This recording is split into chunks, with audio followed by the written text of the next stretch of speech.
Bonjour à toutes et à tous, bienvenue pour un nouvel épisode Namaste TV. Je suis ravie de vous retrouver pour vous présenter une nouvelle pratique. Et aujourd'hui, nous allons tester le massage par les bols tibétains. Et pour cela, je suis avec Julie Thomas. Bonjour Julie. Merci de nous accueillir ici à La Rochelle. Avec plaisir. Alors, qu'est-ce que le massage par le bol tibétain? Parce que vous êtes relaxologue, c'est ça? Oui, c'est ça. Alors, le massage au bol tibétain, c'est une pratique de médecine alternative d'origine chinoise, voilà, des plus fins fonds chinoises, asiatiques, etc., qui va agir par les vibrations et les sons des bols jusqu'au plus profond du corps pour pouvoir tout réaligner correctement. Réaligner les chakras. C'est ça, tout à fait, mais pas que. Mais pas que. Alors là, je vois que vous avez des bols tibétains à proximité. Est-ce que vous pouvez nous en présenter un? Oui. Alors j'aime particulièrement celui-ci parce qu'il a un son qui est vraiment magnifique. Alors ce sont tous des bols 7 métaux. Très bien. Qui sont donc tous façonnés et fabriqués donc, en Himalaya. Et ils ont tous des sons forcément différents. Puisqu'on va avoir le plus gros jusqu'au plus petit, qu'on va utiliser des pieds jusqu'à la tête, et qui vont avoir tous des vibrations complètement différentes avec des sons différents. Et celui-ci... On sent les vibrations. On sent les vibrations, ouais. Oui. Ouais, tout à fait. Donc chacun a un rôle spécifique en fait Tout sur à fait. le corps, c'est bien ça? Tout à fait, c'est bien ça. Ils ont tous une fonction par rapport à la vibration plus ou moins longue qu'ils vont avoir, le son plus ou moins grave ou plus ou moins aigu, pour agir en fonction de l'avancée du corps et réaligner les chakras qu'on a à l'intérieur de nous. Sachant que notre corps est composé de 70% d'eau, tout à fait. Il est naturel qu'avec ces vibrations différentes, le corps puisse réagir. Complètement. Et ça va débloquer en fait les émotions. Qu'est-ce qui se passe en fait pendant une séance? Alors qu'est-ce qui se passe pendant une séance? Beaucoup de choses. On va avoir déjà un esprit beaucoup plus léger puisqu'on va pouvoir se relaxer vraiment profondément. Les vibrations vont avoir aussi des effets pour les sportifs de haut niveau par exemple, d'agir sur les courbatures au niveau des muscles ou des tensions musculaires qu'ils peuvent ressentir suivant les heures de sport qu'ils pratiquent à la journée. Il peut y avoir aussi une libération d'émotions qui peut être assez intense pendant une séance. Moi, ça m'est arrivé d'avoir des personnes qui pleurent pendant la séance, qui relâchent complètement toutes les tensions qu'elles ont accumulées. On va aussi travailler sur l'ancrage de la personne. Si la personne a un peu bouillon dans la tête, voilà, il va falloir à un moment donné l'ancrer un peu plus pour pouvoir la stabiliser et l'aider à avancer et prendre les bonnes décisions. Donc on va aussi travailler là-dessus. Comme on peut aussi libérer un peu les tensions qu'on peut avoir dans le haut du corps et alléger un petit peu aussi les pensées et voilà.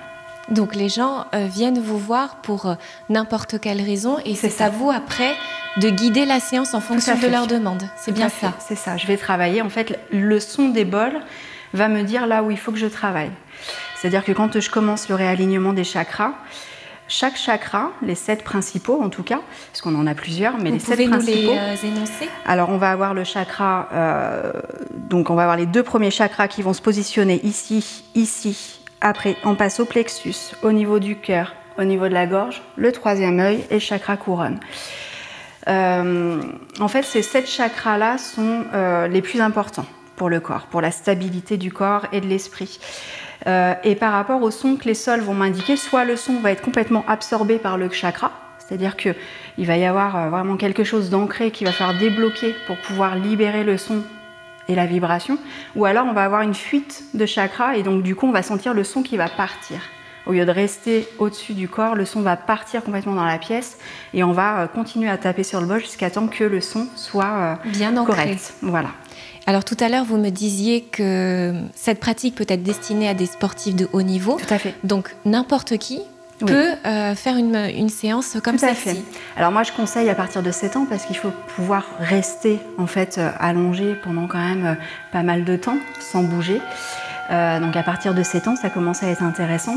En dessous c'est plus compliqué, on va faire des séances plus courtes ou assises ou même debout aussi, ça peut être sympa, ou les laisser aussi manipuler les bols puisque du coup ça leur fera quand même des choses, enfin voilà, des petites vibrations qui peuvent aussi relâcher des tensions. Mais à partir de 7 ans, vraiment, pour un massage allongé, C'est jusqu'à, après, il n'y a pas de limite d'âge. Les seules contraintes, c'est qu'il ne faut pas avoir de pacemaker, ni de plaques ou de broches métalliques dans le corps. Parce qu'avec les vibrations, quand on pose les bols sur la personne, ça peut en fait décaler ou dérégler les appareils et du coup là ça peut être dangereux. Et combien de temps dure une séance à peu près? Alors pour un massage allongé comme je vous ai fait, il faut compter 45 minutes avec un petit temps avant, un petit temps après, le temps de reprendre ses esprits puisqu'on ne se relève pas comme ça d'une séance. On a un peu la tête, voilà, on est un petit peu ailleurs, la tête qui tourne. Généralement, je fais boire un verre d'eau à la personne juste après pour après éliminer effectivement les toxines sur lesquelles on a travaillé aussi. Et il y a aussi, moi je pratique aussi une deuxième méthode, donc la méthode assis, qui est semi-allongée dans un fauteuil de relaxation, qui va être plus courte. Celle-ci va durer entre 20 et 30 minutes maximum. Lorsqu'on effectue une séance, est-ce que les bienfaits durent dans le temps ou c'est juste temporaire, instantané? Alors, on va ressentir des vibrations pendant 2-3 jours après la séance, ce qui est tout à fait normal. Et les bienfaits en fait, de ce qu'on a pu soigner ou traiter sur le moment de la séance vont se mettre en place en fait, dans les 21 jours qui suivent. Et il est toujours bon, après une séance d'un massage allongé, de pratiquer dans le mois qui suit une séance de massage assis pour pouvoir vraiment intégrer les effets et les bénéfices. Merci Julie Thomas de nous avoir fait découvrir cette belle pratique, le massage par le biais des bols tibétains. Et d'ailleurs, si vous souhaitez tester une séance, vous pouvez retrouver les informations de Julie Thomas en bas de votre écran. Quant à moi, je vous retrouve pour un prochain numéro Namas TV pour découvrir une nouvelle pratique. Prenez soin de vous, salut. Au revoir.